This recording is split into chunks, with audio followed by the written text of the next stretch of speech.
Well, thank you very much, Carl, for the wonderful introduction, and thank you also for being a great leader. I also want to thank Dave Gordon and Sheriff Jeff Neves for being here, and then, of course, Chief Wagner, thank you very much, and everyone else from James Whipple all the way down, all the people that are behind me and in front of me here.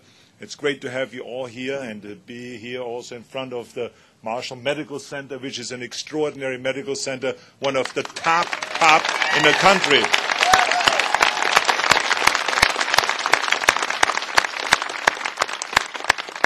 And I'm here, as I've always said, that there's a massive weight we must lift of our state. And I've said this since I've come into office, and I said that I cannot lift it alone. I need everyone to help with the lifting.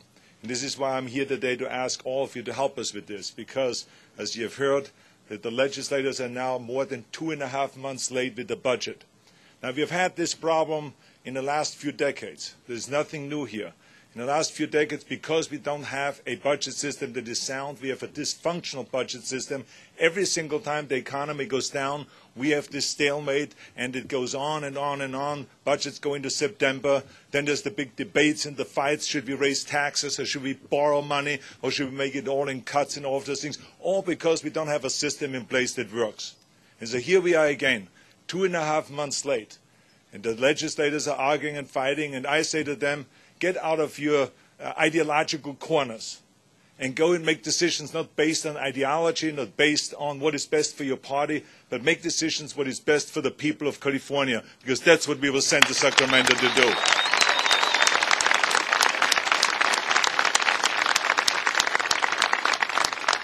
As you've heard from previous speakers, there's different versions of budgets that are being introduced. But we have seen already the Democrats introduce their budget. They are asking for a tax increase of $10 billion. That was voted down.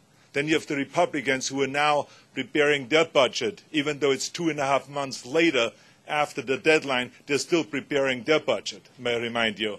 And now they want to put that up, but it relies on borrowing. So that's why that would not work, and it would be voted down. All relying on borrowing, which of course is exactly what we've done in 2003. We borrowed. We haven't even paid off that debt yet. We still owe $9 billion, and now they want to go and borrow more money, even though that's not paid off yet. It's like a family that has overextended itself with a bunch of credit cards and then gets another credit card to pay off the old credit cards. So that is, of course, a no-no, and they call themselves fiscally conservative and fiscally responsible. I don't call it that. I think this is just a quick fix. It kicks the can down the alley. It doesn't work. It doesn't fix anything. So this is why I said, while you guys are arguing and while you're stuck in the ideology, one way to the right and one way to the left, let me propose a budget here that is in the middle, that is a combination of cuts, $10 billion in cuts in programs, and $5 billion in additional revenues. Now, I've said this many times. I don't like tax increases. I don't like it, and I always said to people I would do everything I can not to have tax increases. But in order to make this work, and in order to have a compromise, one has to step over its ideological lines in order to come up with a compromise. We all know this is the way it works when you have partnerships. That's the way it works in a marriage. That's the way it works in any relationship. You got to compromise. And this is what I am proposing here. And also on top of that, in return, to get a budget reform once and for all, so that we put a rainy day fund aside of $12.5 billion, and also as the governor to have the authority to do mid-year cuts, which every city in this state can tell you is the most important thing. As you see the economy going down, as you see the revenues going down, you have to be able to go in and make cuts so you live within your means. Those are the kind of things that I try to accomplish, and this is why I urge the legislators to put my budget up for a vote. I think the time is over to argue and to fight. We are standing here in front of a hospital because this hospital is suffering because of our budget stalemate. Other hospitals, rural hospitals, are suffering. We have already put like 12 hospitals we are funding right now with emergency funds, and that fund is running out. I think it is important for the legislators to recognize the fact that there will be a lot of damage that will be caused because of this stalemate in a budget. Hospitals will be closing down. Hours will be reduced. less patients will be treated. All of those kind of things are going to happen, and not only with hospitals in the medical side, but also in law enforcement, public safety. They will be suffering. They will be getting less money as we go on. Schools will not get their money, and it will have a rippling effect. It will be terrible for our state if they don't solve this problem and pass a budget right now. So this is why I say to them, pass my budget, put it up for a vote. Thank you very much, all of you, for being here today. Thank you very much.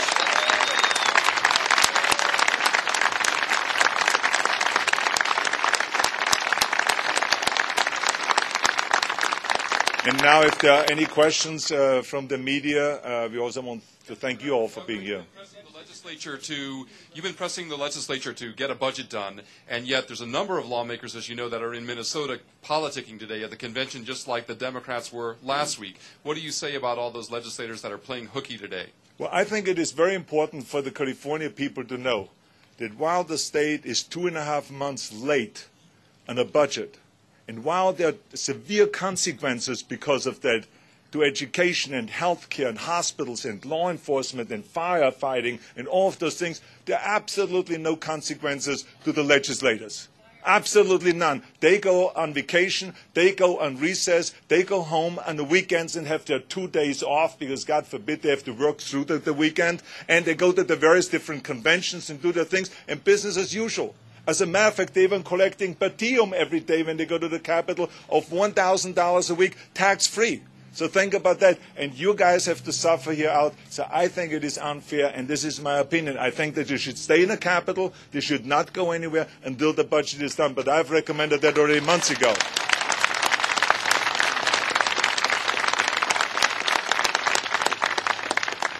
Please. Could you speak about your opposition to some sort of continuing resolution to keep these kind of critical payments going even while there's why is that a problem? I think it is very important that they pass a budget, not again find a temporary solution. We have seen temporary solutions all the way since 2003. They say, don't worry about it, next year we will have solved this problem, next year we will solve this problem, and we didn't get budget reform, and we never got a budget on time. For the last 20 years, there were only 4 budgets on time. There's something terribly wrong with our budget system, and this is why I think we should force the legislators to pass this budget. This is the important thing. Then everyone will get paid, and everyone will be rehired again in state office and all those things. That's what we need to do. Governor, does that mean you will veto a continuing resolution if one reaches your desk? It cannot reach my desk because I have to request it. So therefore, no, I'm requesting a budget that comes to my desk that is a reasonable budget with budget reform. That's what I will sign, and that's what I'm waiting for. Can you see this going to pass the November election? I will take this as long as it takes, because this is the year where we have to finally say, the people of California have to finally say, look, you've done this now for decades. You've borrowed, you've increased taxes, you've promised us they will fix the system once and for all, and you didn't. The legislators should this time fix the problem. We have a good opportunity this time, rather than to get stuck in ideology. It is very, very easy to do this problem. We just have to see $15 billion deficit. Everyone has to give, and then we can have a budget. Any other question? Yeah, please, back there. Taxpayers and voters to make change with all this? I think it's a very good question, and this is why I'm traveling around the state to talk about this, because I always consider myself as a people governor. I want to be out there with the people because the people send us to Sacramento. It's important for you to get involved. All the people here, get involved. Call your legislators and tell them that you're demanding a balanced budget with budget reform and to go and fix this problem once and for all. You can have the power. That's why I say to you, I alone can do the lifting because, you know, we don't have a dictatorship. We don't have a system in place where the governor says, that's the way it's done, you're going to stay in the office and you're going to do the budget. No, that's not the way it works. They can go and do their things, and then may I remind you, thank God we don't have a dictatorship because, I grew up in Austria. We were surrounded by dictatorships, so I left because of that. But I just want people to understand the governor does not have the power to make the legislators do their work. I don't have that power. I can ask them, I can beg them, I can offer them, that it will be a brighter future if they do their work, all of those kind of things, but I can't make them do it. And so we are urging them, and the people can make them do it, because when you call them and says, look, the election is coming up, So you are on the line here. Get to work and get this done. And the other thing I think that was just earlier, one of the speakers talked about was they are so far apart ideologically. And that's, of course, why we need redistricting. I mean, think about that. The redistricting Proposition 11 will solve that problem, because the last time the legislators have drawn the district lines for themselves, think about that. The legislators have drawn the district lines for themselves so they can carve out their districts so there's no competition and you can vote them out.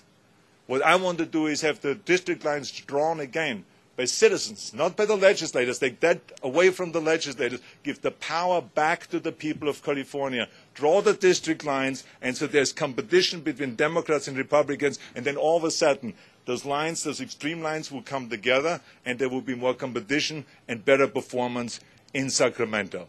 So thank you very much. Thank you all for being here today. Thank you.